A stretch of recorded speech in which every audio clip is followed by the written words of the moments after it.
오늘의 말씀 제목이 뭘까요?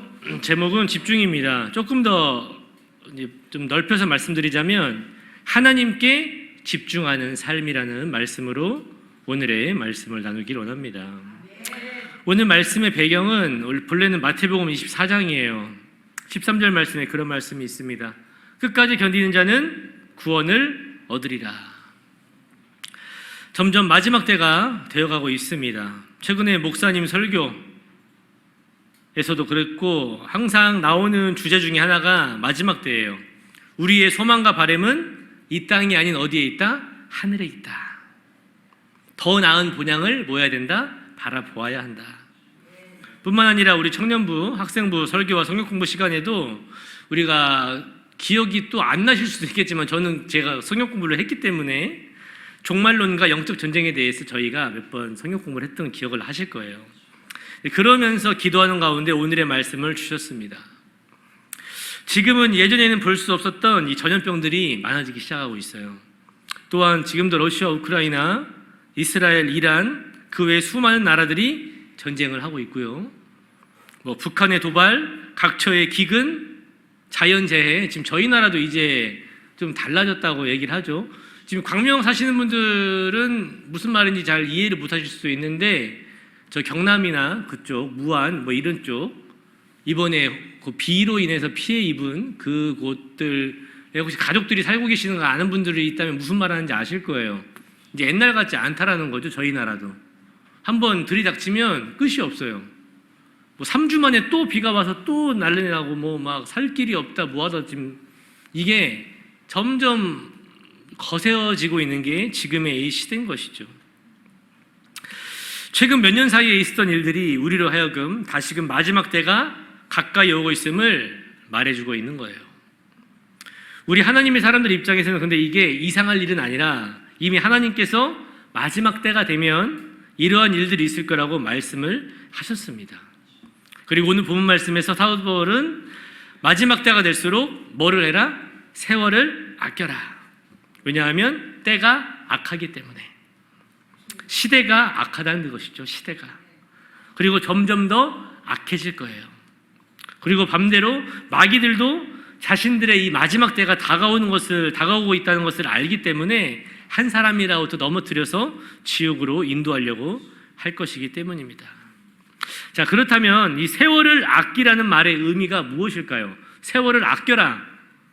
어떻게 하면 여러분 흘러가는 이 세월을 아낄 수가 있겠습니까? 흘러가는 세월, 시간을 아끼는 방법 혹시 아시는 분 계세요? 시간과 세월을 어디 은행에 넣어놓을 수 있어요? 어디 통장에 집어넣어서 내가 쓰고 싶을 때만 이걸 빼서 쓸 수가 있을까요? 그랬으면 참 좋을 것 같아. 어디 비밀금고에 넣어둬가지고 내가 필요할 때만 시간을 쓰는 거죠. 근데 우리의 능력으로는 그렇게 할 수 있다 없다? 없다. 이미 흘러가는 세월, 흘러가는 시간을 어떻게 아낄 것이냐. 그런 걸 잡아둘 수는 없겠지만 결국은 이 세월과 시간을 아끼는 방법은 바로 이거예요. 여러분의 그 시간과 세월을 아주 가치 있게 사용을 하는 것입니다. 오늘 말씀의 제목으로 말한다면 하나님께 집중하는 삶이 바로 가치 있게 이용을 하는 것이죠. 오늘 말씀을 통해 여러분에게 한번 묻고 싶습니다. 여러분은 지금 얼마나 하나님께 집중하며 살고 계십니까? 저는 매해마다 한 번씩 우리 청년들에게 이 설교 시간에 똑같은 질문을 해요. 지금 여러분은 무엇에 집중하며 살고 계십니까? 근데 아이들은 보통 게임, 이성교제, 요 근래는 저번 주도 우리 참 목사님 얘기했죠. 핸드폰, 유튜브, 페이스북, SNS, 세상적인 것에 완전히 집중하고 있어요. 그래도 아이들은 좀 순수해서 세상 걱정은 없기에 그나마 괜찮아요. 우리 어른들은 지금 무엇에 집중하고 계세요? 가장 많은 게 뭐예요? 솔직히 말하면 돈이에요. 여러분 지금 돈에 집중하잖아요. 어떤 분들은 이제 우리나라 특징일 수도 있겠지만 정치에 집중하는 분들이 계세요. 정치에. 무슨 말 하는지 아실 거예요. 또한 취미에 집중하는 사람들, 어떤 분들은 가정에 집중하는 사람들, 결론적으로 말하면 자기에게 중요하다고 생각하는 것에 집중을 하며 살아가고 계시겠죠. 아이들에 비하면 좀 걱정할 것들에 많이 집중을 하시는 것 같아. 쓸데없는 걱정도 있겠지만 항상 여러분은 나이가 먹으면 먹을수록 뭐만 늘어요? 걱정만 는다고 표현을 하는 게 어른들 입에서 말 나오죠. 애 때 차라리 어린아이 때가 좋았어. 저 때는 생각이 없으니까 그냥 놀기만 하고 뭐 하고 그런 거에만 하는데, 근데 우리 크리스찬들에게 정말 중요한 건 뭘까요? 저는 하나님이라고 봅니다. 우리 하나님의 사람들에게는 그러한 다른 것도 좋겠지만 하나님이 제일 중요하기 때문에 하나님께 집중하는 삶을 살아야 한다는 것이 오늘의 말씀의 취지인 거예요. 그러면서 여러분, 집중하는 것은 정말 엄청난 거예요. 이제 어느덧 벌써 내년이면 월드컵이 왔어요. 월드컵. 최근에 저희 이번 일주일 동안 핫 이슈가 뭐였냐면 손흥민이라는 축구 선수였습니다. 손흥민이라는 축구 선수. 뉴스마다 손흥민밖에 안 나와요. 뉴스마다. 저는 손흥민을 좋아하고 축구를 좋아하니까. 어디요? 10년 동안 일했던 그 토트넘이라는 팀에서 LA라는 팀으로 이제 이적을 했죠. 그 뉴스를 일주일 내내 하는 거예요. 저도 일주일 내내 그건 본 것 같아요. 왜요? 손흥민이라는 선수가 그만큼 저희 나라의 자랑 같기도 하고 상징 같기도 하고 저희 나라를 알린 사람이기 때문에 지금 엄청 인기가 많아요. 지금 LA에 있는 사람들, 지금 LA라는 지금 도시는 지금 난리가 났어요. 길거리를 어디를 가더라도 손흥민 포스터, 손흥민 사진, 손흥민 뭐 막 난리가 아니래요. 지금 신났죠, 신났어. 실제로 누굴 볼 수 있으니까, 손흥민을 볼 수 있으니까. 근데 제가 이 얘기를 왜 하냐면 이제 내년이면 월드컵이 시작이 돼요. 내년에 북중미거든요. 북중미. 미국에서 합니다. 월드컵을. 그러니까 저희 나라랑 지금 시간 개념이 달라요. 제가 항상 선교사님께 아까 잠깐 말씀드렸지만 매번 저희 나라로 저녁 10시에 제가 목사님께 항상 보고를 드려요. 어떤 보고? 수요예배 끝나면 수요예배 끝났다. 목요일 신우예배 끝나면 신우예배 끝났다. 철야예배 끝나면 철야예배 끝났다. 오늘도 제가 저녁 10시에 보고를 할 겁니다. 왜요? 거기는 정확하게 저희 나라랑 2시간 아래라고 보시면 돼요. 2시간 아래. 우리가 저녁 10시에 거기는 아침 8시예요. 그러니까 딱 일어나셔서 우리 모두에게 단톡방에게 말씀을 보내는 시간. 때가 그때거든요. 8시, 9시 시간. 그러니까 저녁 8시, 우리가 저녁이지만 거기 8시. 내년에 월드컵은 거기서 한다고 했으니까 언제 하는 거예요? 네, 낮밤이 바뀌는 거예요. 그런데도 사람들은 분명히 볼 겁니다. 안 보겠어요? 저희 나라 들어갔으니까. 그냥 거기에 집중을 하는 거예요. 또 이 공을 가지고 있는 운동을 하는 선수들을 보면 이 공이 작으면 작을수록 얼마나 집중력이 필요하냐. 야구 같은 경우 투수가 공을 던지면 집중하지 않으면 칠 수 있어요, 없어요? 못 쳐요. 얼마나 집중력이 필요한지 몰라요. 골키퍼가 축구에서 집중하지 않으면 골이 먹히는 거예요. 얼마나 집중하는지 몰라요. 탁구 칠 때요. 탁구 쳐보신 분들 아실 거예요. 한순간이에요. 한순간. 한 번만 집중력을 놓치면 어디 있어 공? 이러고 있어요. 근데 반대로 집중을 잘하면은 잘 막을 수 있어요. 집중을 잘하면 잘 칠 수 있어요. 집중을 잘하면 뭐든 할 수 있는 거예요. 경기에서 집중을 잘한 사람이 결국 뭐 하는 거예요? 승리를 하는 것이죠. 자, 두 번째 예화예요. 공부도 마찬가지예요. 결국 여러분 공부를 잘하고 못하고의 차이가 뭘까요? 집중력이에요. 집중력. 결국은 집중 아닙니까? 응? 수많은 입시생들, 취준생들이 대학에 들어가기 위해서, 취직하기 위해서 시험을 볼 때마다 결국 집중을 얼마나 했느냐에 따라서 성공과 실패가 갈리게 되는 거예요. 또한 마지막으로 집중의 예화 가운데 이 말씀을 꼭 드리고 싶어요. 우리가 살아가면서 가장 집중을 해야 할 때가 언제냐? 운전할 때예요. 운전할 때. 이 예화는 제가 그게 길게 말 안 해도 무슨 말 하는지 아실 거예요. 교통사고의 대부분이 어디서 발생합니까? 어디서? 우리는 어떤 분들은 뭐 여러 가지 얘기를 하겠지만 결국은 뭐냐? 집중력이에요. 핸드폰을 한다든지 옆 사람하고 이야기를 한다든지 졸음운전을 한다든지 이 모든 것의 공통점은 뭐예요? 집중력이 떨어졌다는 거예요. 그래서 꼭 이렇게 뭐 사고 날 뻔하면 옆 사람이 뭐라 그래요? 야, 집중해. 아, 너는 운전에 집중해. 딴 거 하지 말고. 아, 무슨 핸드폰이야? 꺼 빨리. 운전에 집중해야지. 뭐 하는 거야? 이런 말을 해요, 안 해요? 할 수밖에 없는 거예요. 반면에 모두가 그런 딴 일을 안 하고 운전에만 집중하면 사고가 나요, 안 나요? 절대로 사고가 안 나겠죠. 결국에는 운전도 집중력에 따라 인생이 달라지는 거예요. 근데 운전에 대해서 마지막 예화를 든 이유가 있어요. 우리의 인생 역시 뭐가 있어요? 목적지가 있습니다. 어디예요? 천국이에요. 우리는 천국을 향해서 어찌 보면 운전을 하고 있는 사람들일지 모르겠어요. 저는 옛날에 어릴 적이죠. 나는 구원 열차 올라타고서 하늘 날아가지요. 기억나실 거예요. 저 솔직히 천국 열차 타고 가는 줄 알았어요. 아니 그때는 이 찬양밖에 모르니까 나는 구원 열차 올라타고서 하늘 날아가지요. 천국은 기차를 타고 가는 건가 보다. 그 어릴 적에는 아니 왜요? 그거밖에 몰라서 찬양이 나는 구원 벤츠 올라타고서 이러자 이렇게 하진 않잖아. 내가 구원 카니발 타고 올라가고서 이런 말 안 해요. 구원 열차라며요. 그러니까 저는 처음에 천국에 어릴 적에는 천국에 기차를 타고 가는가 보다. 그래 천국 기차 타고 가는 거야. 어디 있을까 기차가 하면서 그것만을 좀 순수하게 생각했던 적이 있어요. 근데 결론은 뭐냐? 천국은 결국 가는 거죠. 우리가 운전을 하면서 가는 거예요. 그런데 마귀들이 계속해서 우리의 이 집중력을 뭐 하는 거예요? 떨어뜨리는 거예요. 세상의 걱정과 염려, 돈과 유혹, 하늘이 아닌 이 땅의 것에 집중하게 하게 하면서 우리를 중간에 이탈하게 하는 경우도 있고 사고가 날 수도 있는 거예요. 우리는 그럴 때마다 그걸 뭐라고 표현을 해요? 시험 들었다. 다른 말로 집중력이 떨어졌다는 거예요. 실제로 신앙생활을 하던 이들이 신앙생활을 안 하게 되는 경우가 바로 이런 거예요. 뭐 한 거예요? 목적지를 놓친 거예요. 하나님께 집중하지 못하고 세상의 것에 빠져서 세상에서 지금 방황하고 있는 것이죠. 그리고 오늘 이 자리에 나온 우리 역시 언제 어떻게 이 집중력이 떨어질지 몰라요. 그래서 오늘 본문 말씀에서 사도 바울은 우리들에게 세월을 아끼라고 했습니다. 다른 말로 하나님께 집중하라고 한 거예요. 다시 한번 물어보겠습니다. 여러분은 지금 무엇에 집중하며 살고 계십니까? 정답을 드릴게요. 우리는 하나님께 집중하며 살아야 합니다.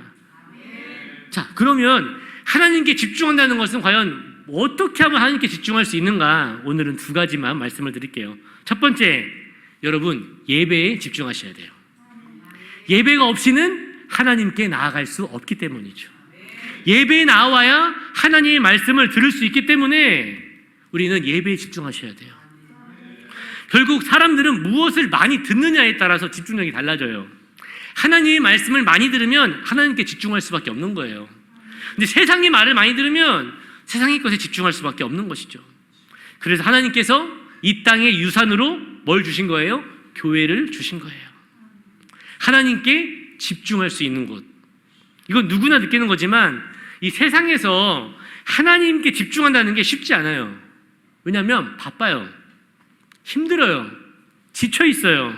또한 좋은 것들이 너무나 많아서 이 세상 좋은 것들 때문에 즐겁고 재밌으니까 우리를 이렇게 홀리하는 것들이 많다 보니까 세상에서 하나님께 집중하는 것이 쉽진 않아요. 그런데 그랬던 사람들이 희한하게 교회만 나오면 갑자기 하나님께 집중을 하게 돼요. 왜요? 교회니까요. 본래 하나님은 우리와 항상 함께 하세요. 무소부재하시다고 표현을 하죠. 언제나 우리와 함께 하십니다.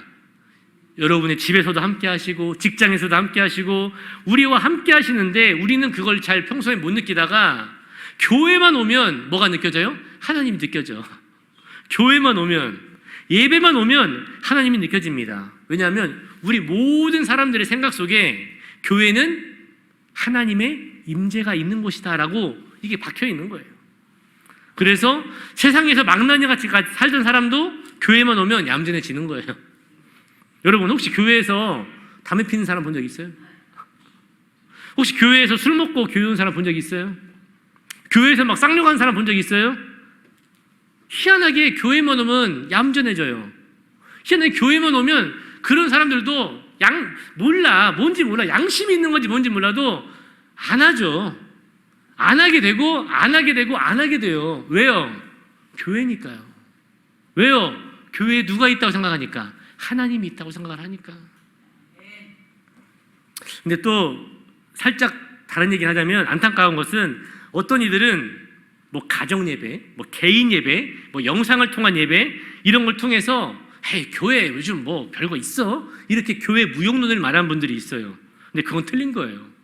진짜로 집에서 예배를 드리면 이 교회에서 드리는 것처럼 똑같이 은혜를 받아요? 유튜브를 통해서 예배를 드리면 현장에서 예배 드리는 것처럼 똑같은 은혜와 감동을 받아요? 절대 그럴 수가 없어요.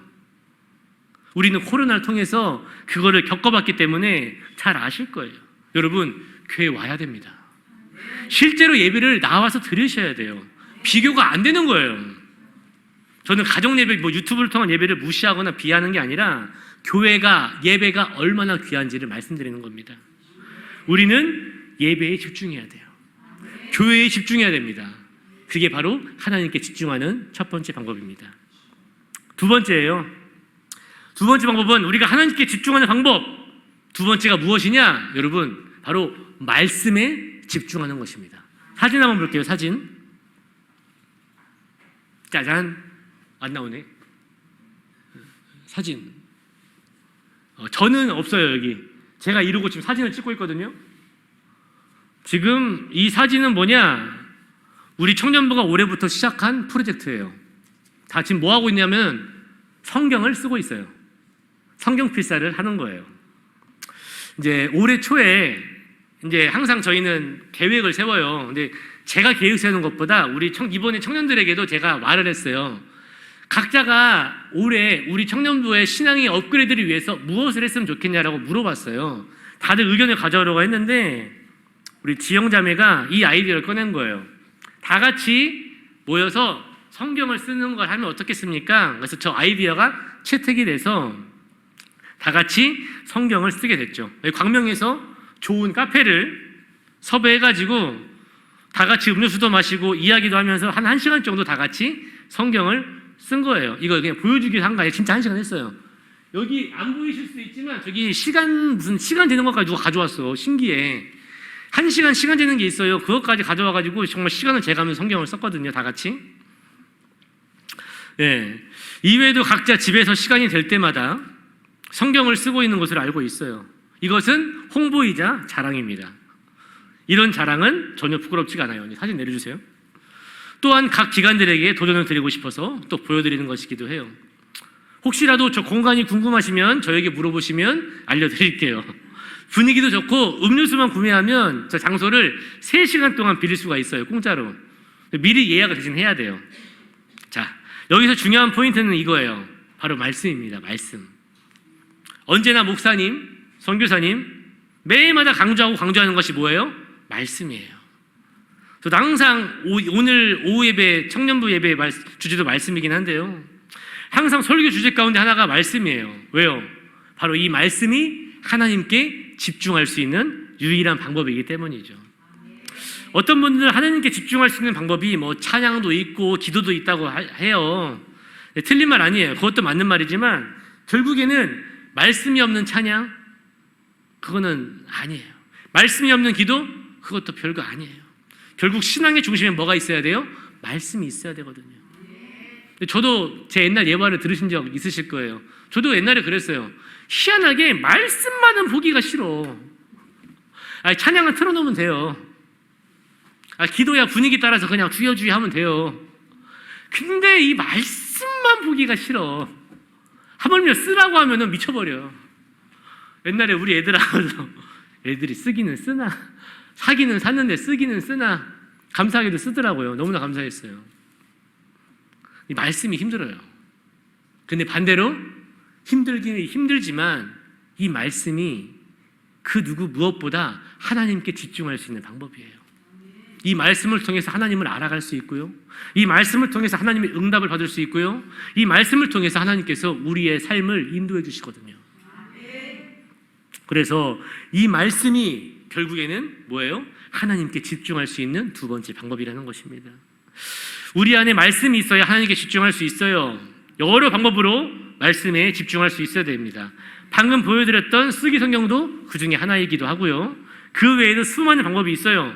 각자의 방식으로 말씀을 보는 분들이 이제 많을 거예요.